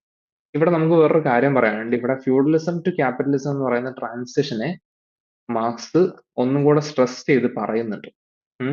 കാരണം ഈ ഒരു ഫ്യൂഡലിസം ടു ക്യാപിറ്റലിസം ഇപ്പം ഫ്രഞ്ച് റവല്യൂഷൻ പോലുള്ള ഹിസ്റ്ററിയിൽ ഉണ്ടായിട്ടുള്ള ആ ഒരു സമയത്ത് ഉണ്ടായിട്ടുള്ള പ്രധാനപ്പെട്ട റവല്യൂഷൻസ് എല്ലാം മാർക്സ് പറയുന്നത് അതിന്റെ എല്ലാം ബേസിസ് എന്ന് പറയുന്നത് വെറുതെ പൊളിറ്റിക്കൽ റൈറ്റ്സ് കിട്ടലോ അല്ലെങ്കിൽ ഈക്വൽ റൈറ്റ്സ് കിട്ടലോ ഒന്നും ആയിരുന്നില്ല. അപ്പം ഫ്രഞ്ച് റവല്യൂഷൻ തന്നെ എടുക്കാം. അതിന്റെയൊക്കെ ഒരു ബേസിസ് എന്ന് പറയുന്നത് എക്കണോമിക്കൽ ആയിട്ടുള്ള ഡിഫറൻസ് ആണ്. അല്ലെങ്കിൽ അതിനകത്ത് തന്നെ ഉണ്ടാവുന്ന ഇപ്പം പെസൻസും ഫ്യൂഡൽ ലോഡ്സും തമ്മിലുള്ള എക്കണോമിക്കൽ റിലേഷന്റെ അതിന്റെ കോൺട്രഡിക്ഷൻ കൊണ്ടാണ് സത്യത്തിൽ ഫ്യൂഡലിസം എന്ന് പറയുന്നത് ഒരു ബൂർഷ്വാ റവല്യൂഷനിലൂടെ ക്യാപിറ്റലിസത്തിലേക്ക് മാറുന്നത് എന്നാണ് മാർക്സ് പറഞ്ഞു വെക്കുന്നത്. അപ്പൊ ഈ പറഞ്ഞ സ്റ്റേറ്റ് പോലുള്ള സൂപ്പർ സ്ട്രക്ചറിലല്ല യഥാർത്ഥ കാര്യങ്ങൾ കൺട്രോൾ നടക്കുന്നത്, ബേസിലാണ്, എക്കണോമിക്കൽ ആയിട്ടുള്ള സാധനങ്ങളിലാണ് എന്നുള്ളതാണ് മാർക്സ് ഈ ഒരു ട്രാൻസിഷൻ പീരീഡിനെ പറ്റി പറഞ്ഞു വെക്കുന്നത്. ദെൻ ക്യാപിറ്റലിസത്തിലേക്ക് എത്തുന്നു. ഇനി ക്യാപിറ്റലിസത്തിൽ ഇതേപോലെ തന്നെ ക്യാപിറ്റലിസത്തിൽ എന്തുണ്ടാവും? കോൺട്രഡിക്ഷൻസ് ഉണ്ടാവും. ക്യാപിറ്റലിസത്തിലെ കോൺട്രഡിക്ഷനെ പറ്റിയിട്ട് അദ്ദേഹം ഡീറ്റെയിൽ ആയിട്ട് തന്നെ പറയുന്നുണ്ട്. ഇപ്പം ക്യാപിറ്റലിസത്തിൽ ഉണ്ടാവുന്ന കോൺട്രഡിക്ഷൻ എന്ന് പറയുമ്പോൾ നമുക്ക് വൈരുദ്ധ്യങ്ങൾ എന്ന് പറയാം മലയാളത്തിൽ. അല്ലെങ്കിൽ വൈരുദ്ധ്യങ്ങൾ എന്ന് മനസ്സിലായില്ലെങ്കിൽ പ്രശ്നങ്ങളല്ല അതിന്റെ യഥാർത്ഥ അർത്ഥം വരുന്ന മലയാളം വീട്, എന്നാൽ പോലും വൈരുദ്ധ്യങ്ങൾ നമുക്ക് മനസ്സിലായിട്ടില്ലെങ്കിൽ പ്രശ്നങ്ങൾ എന്ന് എടുക്കാം. അപ്പൊ ക്യാപിറ്റലിസ്റ്റ് സിസ്റ്റത്തിൽ അതിൻ്റെതായിട്ടുള്ള തന്നെ വൈരുദ്ധ്യങ്ങളുണ്ട്. ഇപ്പം ഒരു വൈരുദ്ധ്യം അദ്ദേഹം പറയുന്ന ഒരു കാര്യം എന്ന് പറയുന്നത്, ക്യാപിറ്റലിസത്തിന്റെ ഏറ്റവും പ്രധാനപ്പെട്ട അടിസ്ഥാനപരമായിട്ടുള്ള തത്വം എന്ന് പറയുന്നത് എന്താണ്? പ്രോഫിറ്റ് മാക്സിമൈസേഷൻ, അല്ലെ? പ്രോഫിറ്റ് ഏറ്റവും കൂട്ടുക എന്നുള്ളതാണ്. ഈ പ്രോഫിറ്റ് മാക്സിമൈസേഷൻ എന്താ ചെയ്യാൻ പറ്റുക? പ്രോഫിറ്റ് കൂട്ടാൻ വേണ്ടിയിട്ട് ഒന്ന് വില കൂട്ടുക, രണ്ടാമത്തത് പ്രൊഡക്ഷനുള്ള കോസ്റ്റ് കുറയ്ക്കുക. പ്രൊഡക്ഷനുള്ള കോസ്റ്റ് എങ്ങനെ കുറയ്ക്കാൻ പറ്റും? മെഷീനറിയും മറ്റു കാര്യങ്ങളൊക്കെ ഫിക്സ്ഡ് ആണ്, എളുപ്പത്തിൽ മാറ്റാൻ പറ്റാത്തതാണ്. പിന്നെ പ്രോഫിറ്റ് കൂട്ടാനുള്ള ഒരു വഴി എന്ന് പറയുന്നത് എന്താണ്? ലേബർ കുറയ്ക്കുക, അല്ലെങ്കിൽ തൊഴിലാളികൾക്കുള്ള കൂലി കുറയ്ക്കുക എന്നുള്ളതാണ്. തൊഴിലാളികൾക്കുള്ള കൂലി കുറയ്ക്കുമ്പോൾ പ്രോഫിറ്റ് കൂടും. തൊഴിലാളികൾക്കുള്ള കൂലി കുറയ്ക്കുമ്പോൾ ഈ ഉണ്ടാക്കുന്ന പ്രൊഡക്റ്റ് എവിടെ വിൽക്കും? ഇത് വാങ്ങാനുള്ള കഴിവ് ആർക്കും ഉണ്ടാവില്ല, ബാക്കി വരുന്ന തൊഴിലാളികളായിട്ടുള്ള ജനങ്ങൾക്ക് ഉണ്ടാവില്ല. അതൊരു കോൺട്രഡിക്ഷൻ ആണ്. ഇനി അതുമല്ല, തൊഴിലാളികൾക്കുള്ള കൂലി കുറയ്ക്കുമ്പോൾ എന്ത് സംഭവിക്കും? അവരുടെ ലൈഫ് മോശമാവാൻ തുടങ്ങും. അപ്പൊ അവർക്കിടയിൽ ഒരു ക്ലാസ് കോൺഷ്യസ്നെസ്, ഒരു തൊഴിലാളി വർഗബോധം ഉടലെടുക്കുകയും ആ തൊഴിലാളി വർഗബോധം ഉടലെടുക്കുകയും ഈ എക്സ്പ്ലോയിറ്റേഷൻ അതിന്റെ എക്സ്ട്രീമിലേക്ക് എത്തുമ്പോൾ ഈ തൊഴിലാളി വർഗബോധമുള്ള തൊഴിലാളികൾ സംഘടിക്കുകയും അവർ ഈ സിസ്റ്റത്തിനെതിരെ റവല്യൂഷൻ, വിപ്ലവം നയിക്കുകയും അതിലൂടെ ക്യാപിറ്റലിസം എന്ന് പറയുന്നത് അടുത്ത സ്റ്റേജ് ആയിട്ട് സോഷ്യലിസം, അവിടെ ഒരു സ്റ്റേജും കൂടെ പറയുന്നുണ്ട് മാർക്സ്, റവല്യൂഷൻ കഴിഞ്ഞിട്ടുള്ള ഒരു സ്റ്റേജ് എന്ന് പറയുന്നത് ഡിക്റ്റേറ്റർഷിപ്പ് ഓഫ് ദ പ്രോലിറ്ററേറ്റ് ആണ്. അതായത് തൊഴിലാളി വർഗ ആധിപത്യം. അവിടെ സ്റ്റേറ്റും മറ്റു കാര്യങ്ങളും കൺട്രോൾ ചെയ്യുന്നത് തൊഴിലാളികളായിരിക്കും. അതിനുശേഷം അടുത്ത സ്റ്റേജ് ആയിട്ടുള്ള socialisation of means of production, അതായത് അല്ലെങ്കിൽ സോഷ്യലിസം എന്ന് വിളിക്കുന്ന സ്റ്റേജിലേക്ക് എത്തുകയും ആ സോഷ്യലിസത്തിൽ നിന്ന് പിന്നീട് കമ്മ്യൂണിസം എന്ന് പറയുന്ന ഹയസ്റ്റ് സ്റ്റേജിലേക്ക് പോവുകയും ചെയ്യും. ഒരു ഡയലക്റ്റിക്കൽ പാത്വേയിലൂടെ ഹിസ്റ്ററി ഇങ്ങനെയാണ് സഞ്ചരിച്ചു കൊണ്ടിരിക്കുന്നത് എന്ന് പറയുന്നതാണ് എന്ത്? ഡയലക്റ്റിക്കൽ മെറ്റീരിയലിസം എന്ന് പറയുന്നത്.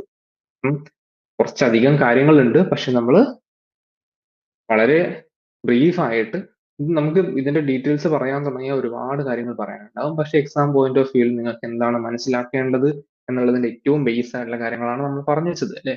എന്താണ് ബേസ്, എന്താണ് സൂപ്പർ സ്ട്രക്ചർ, എന്താണ് മോഡ്സ് ഓഫ് പ്രൊഡക്ഷൻ, എന്താണ് ക്ലാസ് സ്ട്രഗിൾ. ഈ മൂന്ന് കാര്യങ്ങൾ ഉപയോഗിച്ചുകൊണ്ട് ഹിസ്റ്റോറിക്കൽ മെറ്റീരിയലിസം എന്താണ്, ഈ പറയുന്ന ഓരോ സ്റ്റേജസും പ്രിമിറ്റീവ് കമ്മ്യൂണിസം തുടങ്ങി സോഷ്യലിസം, കമ്മ്യൂണിസം വരെയുള്ള സ്റ്റേജസിലൂടെ എങ്ങനെയാണ് ഒരു ഡയലക്റ്റിക്കൽ പാത്ത് വേയിലൂടെ ചരിത്രം സഞ്ചരിക്കുന്നത് എന്നുള്ളത് പറഞ്ഞു വെക്കുന്നത് ഹിസ്റ്റോറിക്കൽ മെറ്റീരിയലിസം ഉപയോഗിച്ചുകൊണ്ടാണ്. അതെങ്ങനെയാണ് എന്നുള്ളത് ബ്രീഫായിട്ടൊന്ന് പറഞ്ഞു വെച്ചു. ഏകദേശം ഒരു ഐഡിയ ഉണ്ടായി എന്ന് വിചാരിക്കുന്നു.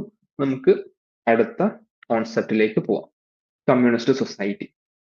അപ്പൊ ഈ പറഞ്ഞ ഹിസ്റ്റോറിക്കൽ മെറ്റീരിയലിസത്തിൽ നമ്മൾ അവസാനത്തെ സ്റ്റേജ് ആയിട്ട് കമ്മ്യൂണിസ്റ്റ് സൊസൈറ്റി എന്ന് പറയുന്നു. അപ്പൊ അവസാനത്തെ സ്റ്റേജ് എന്ന് പറയുമ്പോൾ ഹിസ്റ്ററി അവിടെ വെച്ചിട്ട്, അല്ലെങ്കിൽ മനുഷ്യന്റെ സിവിലൈസേഷൻ അവിടെ വെച്ചിട്ട് നിന്ന് പോകുക എന്നല്ല, പക്ഷെ അതിന് കൃത്യമായിട്ടൊരു എക്സ്പ്ലനേഷൻ മാർക്സ് ഇവിടെ പറഞ്ഞു തരുന്നുണ്ട്. എന്താണെന്ന് നമുക്ക് നോക്കാം. ഇപ്പൊ എന്താണ് കമ്മ്യൂണിസ്റ്റ് സൊസൈറ്റി എന്ന് ചോദിച്ചാൽ, ultimate form of society which come to existence after proletarian revolution. നമ്മൾ പറഞ്ഞ പോലെ തൊഴിലാളികളിൽ വർഗബോധം ഉണ്ടാവുകയും അവര് തൊഴിലാളി വർഗ റവല്യൂഷൻ, വിപ്ലവം നയിക്കുകയും അതിന്റെ ഭാഗമായിട്ട് ഒരു ഡിക്റ്റേറ്റർഷിപ്പ് ഓഫ് ദ പ്രൊലിറ്റേറിയറ്റ് ഉണ്ടാവുകയും ആ ഒരു സ്റ്റേജും കടന്നിട്ട് അവസാനം സോഷ്യലിസം എത്തുകയും ആ സോഷ്യലിസം സ്റ്റേജും കഴിഞ്ഞ് കമ്മ്യൂണിസം എന്ന് പറയുന്ന അവസാനത്തെ സ്റ്റേജിൽ എത്തുകയും ചെയ്യുന്നു എന്ന് പറഞ്ഞു. അങ്ങനെ എത്തുന്ന അൾട്ടിമേറ്റ് ഫോം ഓഫ് സൊസൈറ്റിയാണ് എന്ത് വിളിക്കുന്നത്? കമ്മ്യൂണിസ്റ്റ് സൊസൈറ്റി എന്ന് വിളിക്കുന്നത്. എന്തൊക്കെയാണ് ഇതിന്റെ പ്രത്യേകതകൾ എന്ന് നമുക്ക് നോക്കാം. First one, positive abolition of property ആണ്. അബോളിഷൻ ഓഫ് പ്രോപ്പർട്ടി, ഇവിടെ എന്തുണ്ടാവില്ല? പ്രൈവറ്റ് പ്രോപ്പർട്ടി ഉണ്ടാവില്ല. മാർക്സ് പറഞ്ഞു വെക്കുന്നത് ഈ പ്രൈവറ്റ് പ്രോപ്പർട്ടി ആണല്ലോ എന്ത്, ഈ പറഞ്ഞ നമ്മുടെ ക്ലാസ് ഡിഫറൻസിനുള്ള കാരണം. രണ്ട് ക്ലാസ് ഉണ്ടാവാനുള്ള കാരണം എന്താണ്? ഒരാൾ ഉള്ളവനും ഇല്ലാത്തവനും ഉണ്ടാവാനുള്ള ഏറ്റവും പ്രധാനപ്പെട്ട കാരണം എന്താണ്? എന്തോ ഒന്നുള്ളത് അല്ലെങ്കിൽ പ്രൈവറ്റ് പ്രോപ്പർട്ടി ഉള്ളത് കൊണ്ടാണല്ലോ ഈ ഉള്ളവനും ഇല്ലാത്തവനും ഉണ്ടാവുന്നത്. ഈ പ്രൈവറ്റ് പ്രോപ്പർട്ടി ഇല്ലാതായി കഴിഞ്ഞാൽ പിന്നെ ഉള്ളവനും ഇല്ലാത്തവനും ഇല്ല. പ്രൈവറ്റ് പ്രോപ്പർട്ടി ഇല്ലാതാവുക എന്ന് പറയുന്നത് വെറുതെ അങ്ങ് ഇല്ലാതാവുകയല്ല, പോസിറ്റീവ് അബോളിഷൻ ഓഫ് പ്രൈവറ്റ് പ്രോപ്പർട്ടിയാണ്. അതായത് കമ്മ്യൂണിറ്റി ഓണിംഗ് ആണ്. എല്ലാവരും ചേർന്നാണ് എല്ലാ കാര്യങ്ങളും ഓൺ ചെയ്യുന്നത്. അപ്പൊ പ്രൈവറ്റ് ആയിട്ടുള്ള പ്രോപ്പർട്ടി ഇല്ല, കമ്മ്യൂണിറ്റി ഓണിംഗ് ആണ്. അതിനാണ് positive abolition of private property എന്ന് വിളിക്കുന്നത്. Then classes and division of labour. ക്ലാസസും ഡിവിഷൻ ഓഫ് ലേബർ ഉണ്ടാവില്ല. പ്രൈവറ്റ് പ്രോപ്പർട്ടി ഇല്ലാണ്ടായി കഴിഞ്ഞാൽ പിന്നെ എന്തുണ്ടാവില്ല? ക്ലാസസ് ഉണ്ടാവില്ല, ഡിവിഷൻ ഓഫ് ലേബർ ഉണ്ടാവില്ല. അതിന്റെ ആവശ്യമില്ല. പ്രൈവറ്റ് പ്രോപ്പർട്ടി ഉണ്ടെങ്കിലല്ലേ ഉള്ളവനും ഇല്ലാത്തവനും ഉണ്ടാവുകയുള്ളൂ. അത് ഇല്ലാതാവുന്നതോടെ ഈ പറഞ്ഞ ക്ലാസ് ഡിവിഷനും ഡിവിഷൻ ഓഫ് ലേബറും കൂടെ ഇല്ലാതാവും. In economic and political manuscripts, Marx explained communism as a stage where there won't be any class division or private property and everyone would be considered as equal. എല്ലാവരും തുല്യരായിട്ട് കാണുന്ന ultimate സൊസൈറ്റിയുടെ, അല്ലെങ്കിൽ marks കണ്ട ഒരു സ്വപ്ന തുല്യമായിട്ടുള്ള society ആയിരുന്നു എന്ത്, communist society എന്ന് പറയുന്നത്. എക്കണോമിക് ആൻഡ് പൊളിറ്റിക്കൽ മനസ്ക്രിപ്റ്റ്സിലാണ് മാർക്സ് ഈ ഒരു കോൺസെപ്റ്റ് ആദ്യമായിട്ട് പറയുന്നത്. Then, in economical sense, it is a society of associated producers, and in political sense, the political authority would be used for universal interest. രണ്ട് കാര്യങ്ങളാണ് പറയുന്നത്. ഒന്ന്, എക്കണോമിക്കൽ സെൻസിൽ it's a society of associated producers എന്നാണ്. അതായത് ഈ capitalist ക്ലാസിന്റെ ഏറ്റവും വലിയ പ്രത്യേകത എന്ന് പറയുന്നത് അതിന് അൺലിമിറ്റഡ് ആയിട്ടുള്ള അല്ലെങ്കിൽ വളരെ വലിയ രീതിയിലുള്ള പ്രൊഡക്ഷൻ ഉണ്ടാക്കാൻ പറ്റുന്നുള്ളൂ. അപ്പൊ ആ പ്രൊഡക്ഷൻ ഉണ്ടാക്കുന്നത് ക്യാപിറ്റൽ സൊസൈറ്റിയിൽ നിന്ന് നമ്മൾ പഠിച്ചു കഴിഞ്ഞു എങ്ങനെയാണ് പ്രൊഡ്യൂസ് ചെയ്യേണ്ടതെന്നുള്ളത്. പക്ഷെ അവിടെ പ്രോഫിറ്റ് മാക്സിമൈസേഷൻ ആയിരുന്നു പ്രൊഡക്ഷന്റെ ലക്ഷ്യം എന്ന് പറയുന്നത്. ഇവിടെ ആ ഒരു പ്രോഫിറ്റ് മാക്സിമൈസേഷൻ എടുത്ത് കളഞ്ഞു കഴിഞ്ഞാൽ നമുക്ക് ഇഷ്ടംപോലെ പ്രൊഡ്യൂസ് ചെയ്യാനുള്ള സംഗതി അറിയുകയും കൂടെ ചെയ്തു കഴിഞ്ഞാൽ എല്ലാവർക്കും വേണ്ടി പ്രൊഡ്യൂസ് ചെയ്യാൻ പറ്റും. പ്രൊഡ്യൂസ് ചെയ്യേണ്ടത് എങ്ങനെയാണ് എന്ന് നമ്മൾ, പ്രൊഡക്ഷൻ മാക്സിമൈസേഷൻ നടത്തേണ്ടത് എങ്ങനെയാണ് എന്ന് ക്യാപിറ്റൽ സൊസൈറ്റിയിൽ നിന്ന് നമ്മൾ പഠിച്ചു കഴിഞ്ഞു. അത് പഠിച്ചതോടെ എല്ലാവർക്കും വേണ്ടി പ്രൊഡ്യൂസ് ചെയ്യാൻ പറ്റും. രണ്ട് മുതലാളിയുടെ ലാഭത്തിന് വേണ്ടി പ്രൊഡ്യൂസ് ചെയ്തത് ഇപ്പൊ എല്ലാവർക്കും വേണ്ടി പ്രൊഡ്യൂസ് ചെയ്യാൻ പറ്റും. ഇനി പൊളിറ്റിക്കൽ സെൻസിലേക്ക് നോക്കുമ്പോൾ പൊളിറ്റിക്കൽ അതോറിറ്റി, മാർക്സ് ഇതുവരെയുള്ള ചരിത്രത്തിൽ പൊളിറ്റിക്സിനെ അല്ലെങ്കിൽ സ്റ്റേറ്റിനെ മാർക്സ് കാണുന്നത് എന്ന് പറയുന്നത് സ്റ്റേറ്റ് ഉള്ളവന്റെ കയ്യിലുള്ള അതോറിറ്റിയാണ്. ഉള്ളവൻ ഇല്ലാത്തവനെ അടിച്ചമർത്താൻ ഉപയോഗിച്ചിട്ടുള്ള അതോറിറ്റി ആയിട്ടാണ് സ്റ്റേറ്റിനെ കാണുന്നത്. പക്ഷെ ഇവിടെ സ്റ്റേറ്റിനെ അല്ലെങ്കിൽ പൊളിറ്റിക്കൽ അതോറിറ്റി അങ്ങനെയല്ല, കമ്മ്യൂണിസ്റ്റ് സൊസൈറ്റിയിൽ ഉണ്ടാവില്ല. It will be used for the universal interest. എല്ലാവരുടെയും ഇൻട്രസ്റ്റിന് വേണ്ടിയിട്ട് ഒരു ടൂൾ ആയിട്ടാണ് പൊളിറ്റിക്കൽ അതോറിറ്റി മാറുക. അതുകൊണ്ട് തന്നെ അതിനെ ഈ പറഞ്ഞ ഡിഫറൻസ്, ക്ലാസ് ഡിഫറൻസോ അടിച്ചമർത്തലോ കാര്യങ്ങളോ ഉണ്ടാവില്ല. Okay. Whereas we know in capitalist society, Marx considered the state as an instrument of the bourgeoisie class. എല്ലാ സൊസൈറ്റിയിലും, ക്യാപിറ്റൽ സൊസൈറ്റിയിൽ അത് ബൂർഷ്വാ ക്ലാസിന്റെ കയ്യിലായിരിക്കും സ്റ്റേറ്റ് ഉള്ളത്. ഫ്യൂഡലിസ്റ്റ് സൊസൈറ്റിയിൽ അതിനെ സ്റ്റേറ്റിനെയും ചർച്ചിനെയും ഒക്കെ നിയന്ത്രിച്ചിരുന്നത് ഫ്യൂഡൽ ക്ലാസ് ആണ്. അതേപോലെ തന്നെ എല്ലാ സൊസൈറ്റിയിലും അങ്ങനെയാണ്. പക്ഷെ കമ്മ്യൂണിസ്റ്റ് സൊസൈറ്റിയിലേക്ക് വരുമ്പോൾ അത് യൂണിവേഴ്സൽ ഇൻട്രസ്റ്റിന് വേണ്ടിയിട്ടുള്ള ഒരു സംഗതിയായിട്ട് മാറും. Then, the critic of Gotha program, he explains two stages of communism. One is socialization of means of production, and next is communist society. ഗോത പ്രോഗ്രാമിൽ, ദ ക്രിട്ടിക് ഓഫ് ഗോത പ്രോഗ്രാമിൽ മാർക്സ് ഈ പറഞ്ഞ സോഷ്യലിസത്തിലേക്ക്, കമ്മ്യൂണിസത്തിലേക്ക് എത്താനുള്ള രണ്ട് സ്റ്റേജസ് പറയുന്നു. പ്രൊലറ്റേറിയറ്റ് റവല്യൂഷൻ കഴിയുന്നു, അതിനുശേഷം ഡിക്റ്റേറ്റർഷിപ്പ് ഓഫ് ദ പ്രൊലറ്റേറിയറ്റ്, തൊഴിലാളി വർഗ സർവാധിപത്യം വരുന്നു. അതിനുശേഷം ഉള്ളൊരു സ്റ്റേജ്, ഇമ്മീഡിയറ്റ് ആയിട്ട് വരുന്ന സ്റ്റേജ് എന്ന് പറയുന്നത് socialisation of means of production. അതായത് സ്റ്റേറ്റ് എല്ലാം ഓൺ ചെയ്യും. മീൻസ് ഓഫ് പ്രൊഡക്ഷനെ എല്ലാം ഓൺ ചെയ്യുന്നത് സ്റ്റേറ്റ് ആയിരിക്കും. നമ്മളിപ്പം നമുക്ക് വേണമെങ്കിൽ പൂർണ്ണമായിട്ടും പറയാൻ പറ്റില്ലെങ്കിൽ പോലും റഷ്യയുടെ ഒക്കെ എക്സാമ്പിൾ എടുക്കാം അല്ലെ. റവല്യൂഷന് ശേഷം എല്ലാ സംഗതികളും, ഫാക്ടറികളും മറ്റെല്ലാ പ്രൊഡക്ഷനും ഓൺ ചെയ്യുന്നത് ആരാണ്? സ്റ്റേറ്റ് ആണ്. അതിനാണ് നമ്മൾ എന്ത് വിളിക്കുക? Socialisation of means of production എന്ന് വിളിക്കുക. ഇനി അത് കഴിഞ്ഞിട്ട് അടുത്തൊരു സ്റ്റേജിനെയാണ് എന്ത് വിളിക്കുന്നത്? കമ്മ്യൂണിസം എന്ന് പറയുന്ന ഒരു സ്റ്റേജ് ആയിട്ട് വിളിക്കുന്നത്. ഇനി history will not come to end by this stage. Creation of the new needs produce creation of new means. പിന്നെ ഒരു കാര്യം എന്ന് പറയുന്നത്, ഈ ഒരു സ്റ്റേജിൽ മാർക്സ് പറയുന്ന മറ്റൊരു കാര്യം ഇവിടെ പറയാൻ വിട്ടുപോയി. സ്റ്റേറ്റ് വിൽ ബിറ്റർ എവേ എന്നുള്ളൊരു വാക്ക് മാർക്സ് ഉപയോഗിക്കുന്നത്. അതായത് ഈ പറഞ്ഞ രണ്ട് ക്ലാസ്സസ് ഇല്ലാതാവുമ്പോൾ, അല്ലെങ്കിൽ ഒരു അടിച്ചമർത്തലിന്റെ ഒരു ടൂള് വേണ്ടാന്ന് വരുമ്പോൾ പിന്നെ സ്റ്റേറ്റിന്റെ ആവശ്യം വരുന്നില്ല. അങ്ങനെയുള്ളൊരു സന്ദർഭത്തിൽ സ്റ്റേറ്റ് വിത്തർ അവേ, ഒരു പൂ കൊഴിഞ്ഞു പോകുന്നത് പോലെ സ്റ്റേറ്റ് ആവശ്യമില്ലാതെ അതങ്ങനെ ഇല്ലാണ്ടായി പോകും എന്നുള്ളൊരു സംഗതി കൂടെ പറയുന്നുണ്ട്. ആൻഡ് ലാസ്റ്റ് ആയിട്ട് പറയുന്നത്, history will not come to end by the state. History നിന്ന് പോവുകയും അല്ലെങ്കിൽ സ്റ്റാഗ്നന്റ് ആയിട്ട് നിൽക്കുന്ന ഒരു സ്റ്റേജ് ആയിട്ടല്ല കമ്മ്യൂണിസ്റ്റ് സ്റ്റേജിനെ മാർക്സ് പറയുന്നത്. അത് വീണ്ടും മുന്നോട്ട് തന്നെ പോയിക്കൊണ്ടിരിക്കും. പുതിയ ആവശ്യങ്ങൾ ഉണ്ടാവും. അതുകൊണ്ട് തന്നെ പുതിയ മീൻസ് ക്രിയേറ്റ് ചെയ്തുകൊണ്ട് ഹിസ്റ്ററി അതിന്റെ പാത്ത് വേ, ഡയലക്ടിക്കൽ വേയിൽ തന്നെ മുന്നോട്ട് പോയിക്കൊണ്ട് തന്നെ ഇരിക്കും എന്നാണ് പറയുന്നത്. ഇതൊരു അൾട്ടിമേറ്റ് സ്റ്റേജ്, ഒരു സ്റ്റാഗ്നേഷൻ സ്റ്റേജ് ആയിട്ടല്ല കമ്മ്യൂണിസ്റ്റ് സൊസൈറ്റി മാർക്സ് ഇൻട്രൊഡ്യൂസ് ചെയ്യുന്നത്. Okay, then theory of revolution. എന്താണ് തിയറി ഓഫ് റെവല്യൂഷൻ എന്ന് നോക്കാം. The disjunction of relations of production and means of production is the basic cause of revolution in a society. അപ്പൊ നമ്മൾ പറഞ്ഞു, ഈ bourgeois capitalist society അതിലുണ്ടാവുന്ന contradictions, അതിലുണ്ടാവുന്ന വൈരുദ്ധ്യങ്ങൾ കൊണ്ട് തന്നെയാണ് എന്തുണ്ടാവുന്നത്, റവല്യൂഷൻ ഉണ്ടാവുന്നത് എന്ന് പറയുന്നത്. അത് ഏറ്റവും പ്രധാനപ്പെട്ട ഒരു വൈരുദ്ധ്യം എന്ന് പറയുന്നത് distinction of relations of production and means of production എന്ന് പറയുന്നത്. അപ്പൊ എന്താണ് റിലേഷൻസ് ഓഫ് പ്രൊഡക്ഷൻ, എന്താണ് means of production? Relations of production എന്ന് പറഞ്ഞാൽ ആരാണോ മീൻസ് ഓഫ് പ്രൊഡക്ഷൻ ഓൺ ചെയ്യുന്നത്, അല്ലെങ്കിൽ ഈ മീൻസ് ഓഫ് പ്രൊഡക്ഷൻ ഓൺ ചെയ്യുന്നവർ തമ്മിലുള്ള റിലേഷൻ. ഇപ്പോ ഒരു ബൂർഷ്വ ക്യാപിറ്റലിസ്റ്റ് സൊസൈറ്റിയിൽ മാർക്സ് പറയുന്നത് അത് ഓൺ ചെയ്യുന്നത് ബൂർഷ്വ ക്ലാസ് ആണ്. ഇനി ഒരു ഫ്യൂഡൽ സൊസൈറ്റിയിൽ അത് ഓൺ ചെയ്യുന്നത് ഫ്യൂഡൽ ലോഡ്സ് ആണ്. അതേസമയം പ്രൊഡക്ഷൻ ചെയ്യുന്നത്, പ്രൊഡക്ഷൻ പ്രോസസ്സിൽ പാർട്ടിസിപ്പേറ്റ് ചെയ്യുന്നത് ആരാണ്? പെസൻസ് ആണ്, കർഷകരാണ്. മറ്റേടത്താണെങ്കിൽ തൊഴിലാളികൾ പ്രൊഡക്ഷൻ പ്രോസസ്സിൽ പാർട്ടിസിപ്പേറ്റ് ചെയ്യും, എന്നാൽ അത് ഓൺ ചെയ്യുന്നത് ബൂർഷ്വ ക്ലാസ് ആയിരിക്കും എന്ന് പറയുന്നത്.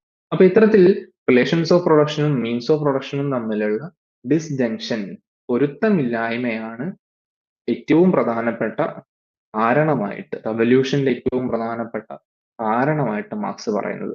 So in fact it would reach at a stage where the relations of production become restraint of the production process, and at this stage the change would be inevitable. Relations of production, ഈ പറഞ്ഞ relations of production എന്ന് പറയുന്നത് production തന്നെ ഒരു restriction ആയിട്ട് മാറുകയും, ഇപ്പം തൊഴിലാളികൾ ആണ് പ്രൊഡക്ഷൻ പ്രോസസ്സിൽ പാർട്ടിസിപ്പേറ്റ് ചെയ്യുന്നത്, എന്നാൽ അവർക്ക് ഇതിനകത്ത് നിന്ന് ബെനിഫിറ്റ് കിട്ടുന്നില്ല. മാർക്സ് ഇപ്പം തിയറി ഓഫ് സർപ്ലസ് വാല്യൂ നമ്മൾ അടുത്തത് പറയും, സർപ്ലസ് വാല്യൂവിൽ പറയാം. തിയറി ഓഫ് സർപ്ലസ് വാല്യൂവിലൊക്കെ അദ്ദേഹം പറയുന്നത് തൊഴിലാളികൾക്ക് അവരുടെ പ്രൊഡക്ഷൻ പ്രോസസ്സിൽ നിന്ന് വളരെ കുറഞ്ഞ തുച്ഛമായിട്ടുള്ള വരുമാനം മാത്രമേ ലഭിക്കുന്നുള്ളൂ. അതേസമയം പ്രൊഡക്ഷൻ പ്രോസസ്സിൽ പാർട്ടിസിപ്പേറ്റ് ചെയ്യുന്നത് അവരാണ്.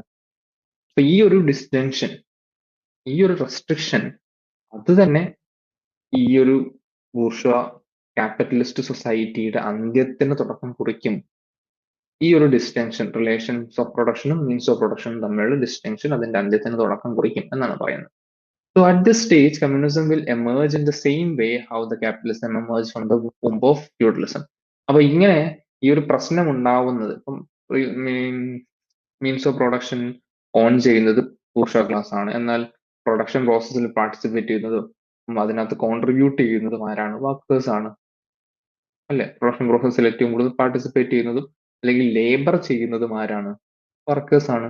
അതേസമയം മീൻസ് ഓഫ് പ്രൊഡക്ഷൻ ഓൺ ചെയ്യുന്ന ബൂർഷ്വ ക്ലാസ്സിനകത്ത് യാതൊരു കോൺട്രിബ്യൂഷനും ചെയ്യുന്നില്ല. അപ്പൊ ഇങ്ങനെയുള്ളൊരു റെസ്ട്രിക്ഷൻ ഉണ്ടാവുന്ന സമയത്ത് അതിൽ തന്നെ, ആ സിസ്റ്റത്തിൽ തന്നെ എന്തുണ്ടാവും? പ്രശ്നങ്ങൾ ഉണ്ടാവുകയും റവല്യൂഷൻ ഉണ്ടാവുകയും കമ്മ്യൂണിസം ഉയർന്നു വരികയും ചെയ്യും എന്നാണ് മാർക്സ് പറയുന്നത്. എങ്ങനെയാണോ ഫ്യൂഡലിസത്തിൽ ഉണ്ടാവുന്ന പ്രശ്നങ്ങൾ, ഫ്യൂഡലിസത്തിൽ ഉണ്ടായിട്ടുള്ള പ്രശ്നങ്ങൾ നമ്മൾ കണ്ടു അല്ലെ? ഫ്യൂഡലിസ്റ്റ് സൊസൈറ്റിയിൽ ഉണ്ടാവുന്ന പ്രശ്നങ്ങൾ, അതാണ് ബൂർഷ്വ റവല്യൂഷൻ വഴിവെച്ചിട്ടുള്ളത്. ഫ്രഞ്ച് റവല്യൂഷൻ പോലുള്ള, അമേരിക്കൻ റവല്യൂഷൻ പോലുള്ള കാര്യങ്ങൾ. അമേരിക്കൻ റവല്യൂഷൻ പൂർണ്ണമായിട്ട് നമുക്ക് പറയാൻ പറ്റില്ല, പക്ഷെ എന്നാൽ പോലും ഫ്രഞ്ച് റവല്യൂഷൻ പോലുള്ള കാര്യങ്ങളിൽ എങ്ങനെയാണോ അത് ഉണ്ടായത് അതേ രീതിയിൽ തന്നെ ക്യാപിറ്റലിസത്തിൽ നിന്നും അടുത്ത സ്റ്റേജ് ആയിട്ടുള്ള കമ്മ്യൂണിസം എമേർജ് ചെയ്ത് വരും എന്നാണ് മാർക്സ് തിയറി ഓഫ് റവല്യൂഷനിൽ പറഞ്ഞു വെക്കുന്നത്. So capitalism revolutionise its own means of production and becomes its own grave diggers. Capitalism തന്നെ അവരുടെ കുഴിതോണ്ടുകാരെ ആവുകയാണ്. കാരണം നമ്മൾ നേരത്തെ പറഞ്ഞ വൈരുദ്ധ്യങ്ങൾ അതിൽ തന്നെ ഉണ്ട്. അത് അതിന്റെ മീൻസ് ഓഫ് പ്രൊഡക്ഷനെ റവല്യൂഷനൈസ് ചെയ്യുകയും ഈ പറഞ്ഞ റവല്യൂഷന് കാരണമാവുകയും ചെയ്യും എന്നാണ് പറയുന്നത്. Considered the emancipation of the proletariat as emancipation of the humanity. ഇവിടെ ഇമാൻസിപ്പേഷൻ ഓഫ് ദ പ്രൊലിറ്റേറിയറ്റ് ആണ് വളരെ ഇമ്പോർട്ടന്റ് ആയിട്ടുള്ള ഒരു കാര്യമായിട്ട് പറയുന്നത്. അപ്പം ഇവിടെ മാർക്സ് അതിനെ അവതരിപ്പിക്കുന്നത് ഇമാൻസിപ്പേഷൻ ഓഫ് ദ ഹ്യൂമാനിറ്റി എന്ന രീതിയിൽ തന്നെയാണ്. ഉം. കാരണം ഇവിടെ വളരെയധികം ചൂഷണം ചെയ്യപ്പെടുന്ന ആരാണ്? പ്രോലിറ്റേറിയറ്റ് ക്ലാസ് ആണ്. അപ്പൊ അവരുടെ ഒരു ഇമാൻസിപ്പേഷൻ എന്ന് പറയുന്നത് ഹ്യൂമാനിറ്റിയുടെ തന്നെ ഇമാൻസിപ്പേഷൻ ആയിട്ടാണ് അവതരിപ്പിക്കുന്നത്. ഇതിനകത്ത് തന്നെ ഒരുപാട് കോൺട്രഡിക്ഷൻസ് നമുക്ക് മാർക്സ് ഇതിനകത്ത് എക്സ്പ്ലെയിൻ ചെയ്യുന്നതായിട്ട് കാണാം. ക്യാപിറ്റലിസ്റ്റ് സൊസൈറ്റിയിൽ. പിന്നീട് ലെനിന്റെ തിയറിയിലേക്ക് വരുമ്പം ഇമ്പീരിയലിസം എന്ന് പറയുന്ന ഒരു സ്റ്റേജിലാണ് കുറച്ചുകൂടെ ഇന്റർനാഷണൽ ട്രേഡിലും അല്ലെങ്കിൽ ഇന്റർനാഷണൽ ആയിട്ടുള്ള സിസ്റ്റത്തിൽ ഈ പറഞ്ഞ കോൺട്രഡിക്ഷൻ എങ്ങനെയാണ് വർക്ക് ചെയ്യുന്നതൊക്കെ ലെനിൻ ഒക്കെ പിന്നീട് വന്നിട്ട് ഇതിന്റെ തിയറി ഓഫ് ഇമ്പീരിയലിസത്തിലൊക്കെ എക്സ്പ്ലെയിൻ ചെയ്യുന്നതായിട്ട് നമുക്ക് കാണാം. Then class consciousness or revolutionary consciousness among the working class. Marx predicted the occurrence of the revolution in industrial countries like England at that time. ഇതിനകത്ത് മറ്റു ഒരു കാര്യം, പ്രധാനപ്പെട്ട ഒരു കാര്യം എന്ന് പറയുന്നത് ക്ലാസ് കോൺഷ്യസ്നെസ് ആണ്. അതായത് തൊഴിലാളി വർഗബോധം എന്ന് പറയുന്നത്. ഈ ഈ പറഞ്ഞ എക്സ്പ്ലോയിറ്റേഷൻ ഇങ്ങനെ കൂടി വരുമ്പോൾ തൊഴിലാളികൾക്കിടയിൽ ഒരു വർഗബോധം ഉയർന്നു വരികയും അപ്പൊ അവിടെയാണ് ഈ കമ്മ്യൂണിസ്റ്റ് പാർട്ടിയുടെ ഒക്കെ റോളിനെ പറ്റിയൊക്കെ പറയുന്നത്. അതാണ് പിന്നീട് റവല്യൂഷനിലേക്ക് നയിക്കുകയും ചെയ്യുന്നത് എന്ന് പറയുന്നത്. ഇനി മാർക്സ് ഇവിടെ പ്രഡിക്റ്റ് ചെയ്യുന്നത് ഇൻഡസ്ട്രിയലൈസ്ഡ് ആയിട്ടുള്ള ഏറ്റവും ഇൻഡസ്ട്രിയലൈസ്ഡ് ആയിട്ടുള്ള ഇംഗ്ലണ്ട് പോലുള്ള കൺട്രീസിലാണ് ഈ പറഞ്ഞ റവല്യൂഷൻ ഉണ്ടാവുക എന്നുള്ളത് മാർക്സ് പ്രഡിക്റ്റ് ചെയ്യുന്നു. അപ്പൊ അവിടെ നമ്മളിപ്പം ഗ്രാംഷിയിലേക്കൊക്കെ എത്തുമ്പം എന്തുകൊണ്ട് ഇംഗ്ലണ്ടിൽ അത് നടന്നില്ല? റഷ്യ പോലെ ഒരു സെമി ഇൻഡസ്ട്രിയലൈസ്ഡ് ആയിട്ടുള്ള അല്ലെങ്കിൽ റഷ്യ ചൈന പോലുള്ള പെസൻസിന് കൂടുതൽ വലിയ രീതിയിൽ ഇൻഡസ്ട്രിയലൈസേഷൻ നടക്കാത്ത പെസൻസിന് അവിടെ വലിയ റോൾ ഉള്ള ഒരു സൊസൈറ്റിയിലാണ് പറഞ്ഞ റവല്യൂഷൻസ് നടക്കുന്നത്. ഏറ്റവും കൂടുതൽ ഇൻഡസ്ട്രിയലൈസേഷൻ നടന്നിട്ടുള്ള ജർമ്മനിയിലോ അല്ലെങ്കിൽ ഈ പറഞ്ഞ ഇംഗ്ലണ്ടിലോ പോലുള്ള കൺട്രീസിൽ അത് നടക്കുന്നില്ല. അതെന്തുകൊണ്ടാണെന്നുള്ളതൊക്കെ പിന്നീട് പോസ്റ്റ് മാർക്സിസ്റ്റില് അല്ലെങ്കിൽ നിയോ മാർക്സിസ്റ്റ് തിയറിസ്റ്റുകളായിട്ടുള്ള ഗ്രാംഷി പോലുള്ളവർ വേറെ രീതിയിൽ ഹെജിമണി ഒക്കെ വെച്ചിട്ട് എക്സ്പ്ലെയിൻ ചെയ്തു. നമ്മൾ അടുത്ത ക്ലാസ്സിൽ ഗ്രാംഷിനൊക്കെ പഠിക്കുന്ന സമയത്ത് ഡീറ്റെയിൽ ആയിട്ട് തന്നെ എക്സ്പ്ലെയിൻ ചെയ്യും. മാർക്സ് പ്രഡിക്റ്റ് ചെയ്യുന്നത് ഇൻഡസ്ട്രിയലൈസേഷൻ ഏറ്റവും കൂടുതൽ നടന്നിട്ടുള്ള ഇംഗ്ലണ്ട് പോലുള്ള കൺട്രീസിൽ ഇത് ഈ പറഞ്ഞ തിയറി ഓഫ് റവല്യൂഷൻ നടക്കും എന്നുള്ള രീതിയിലാണ്. ഓക്കെ, അപ്പൊ നമ്മൾ മൂന്ന് പ്രധാനപ്പെട്ട കോൺസെപ്റ്റ്സ് ആണ് പറഞ്ഞിട്ടുള്ളത്. ഹിസ്റ്റോറിക്കൽ മെറ്റീരിയലിസം എന്താണെന്ന് പറഞ്ഞു, കമ്മ്യൂണിസ്റ്റ് സൊസൈറ്റി എന്താണെന്ന് പറഞ്ഞു, തിയറി ഓഫ് റവല്യൂഷൻ എന്താണ് എന്ന് പറഞ്ഞു. ഇനി നമുക്ക് നോക്കേണ്ടത് സർപ്ലസ് വാല്യൂയും കാര്യങ്ങളാണ്. അത് നമുക്ക് അടുത്ത ക്ലാസ്സിൽ ഡിസ്കസ് ചെയ്യാം, അല്ലെങ്കിൽ വീഡിയോ വല്ലാതെ നീണ്ടുപോകും. അതുകൊണ്ട് തന്നെ നമുക്ക് ഈ മാർക്സിസത്തിനെ അല്ലെങ്കിൽ മാർക്സിനെ 2 വീഡിയോ ആയിട്ട് ചെയ്യാം. ഒരു ഭാഗത്ത് ഈ കോൺസെപ്റ്റ്സ്, ഇനി അടുത്തൊരു ഭാഗത്തേക്ക് വരുമ്പോൾ നമുക്ക് തിയറി ഓഫ് സർപ്ലസ് വാല്യൂയും മറ്റു ചില കോൺസെപ്റ്റ്സും ഉണ്ട്. അതിന്റെ കൂടെ തന്നെ മാർക്സിന്റെ പുസ്തകം, നമ്മൾ നേരത്തെ പറഞ്ഞു വെച്ച പുസ്തകങ്ങൾ ഓരോന്നാലും എന്താണ് പ്രധാനപ്പെട്ട കാര്യങ്ങൾ, മുഴുവനായിട്ട് നമുക്ക് പറയാൻ പറ്റില്ല, എന്നാൽ പോലും എന്തൊക്കെയാണ് അതിൽ പറയുന്ന പ്രധാനപ്പെട്ട കോൺസെപ്റ്റ് എന്നുള്ളതും കൂടെ ഒന്ന് ഡിസ്കസ് ചെയ്തിട്ട് നമ്മൾ മാർക്സിനെ പറഞ്ഞ് അവസാനിപ്പിക്കും. ഓക്കെ, അപ്പൊ അടുത്ത ക്ലാസ്സിൽ നമുക്ക് മാർക്സിന്റെ കൂടുതൽ കാര്യങ്ങളായിട്ട് വീണ്ടും കാണാം. ഇപ്പൊ എന്തായാലും താങ്ക് യു. ഇത്തരത്തിലുള്ള വീഡിയോസ് നിങ്ങളുടെ ഫീഡിൽ എത്താൻ വേണ്ടിയിട്ട് ചാനൽ സബ്സ്ക്രൈബ് ചെയ്യുക. അതുപോലെ തന്നെ ബെൽ ഐക്കൺ ഇനാബിൾ ചെയ്ത് വെക്കുക. അതിനനുസരിച്ചുള്ള നോട്ടിഫിക്കേഷൻ നിങ്ങൾക്ക് കിട്ടുന്നതായിരിക്കും. Okay, thank you.